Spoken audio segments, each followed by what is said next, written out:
numesc Frățilă Delia Cristina și sunt cea mai norocoasă și fericită fată din lume. Am trimis 3 etichete de suc Bibo Multifruct și am câștigat acest superb Logan Break. O fi târziu? Bine. Plecați aici, vă rog, că se filmează. Da, avem și noi. Stai jos aici. Ceva zâmbește. Nu așa, mă, mai din inimă, mai mare. Hai.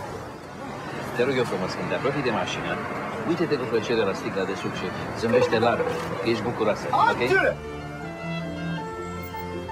Noi dacă vindem mașinuța, cum am și discutat deja, putem, unu, să deschidem pensiunea, cum am vorbit. Eu am câștigat mașină și vreau și să o păstrez și să o conduc.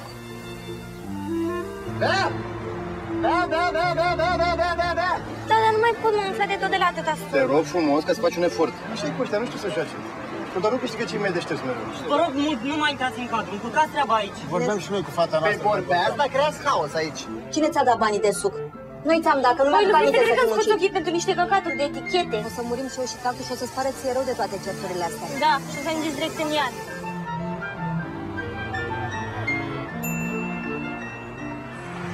Mă numesc Frățilă Delia Cristina și sunt cea mai...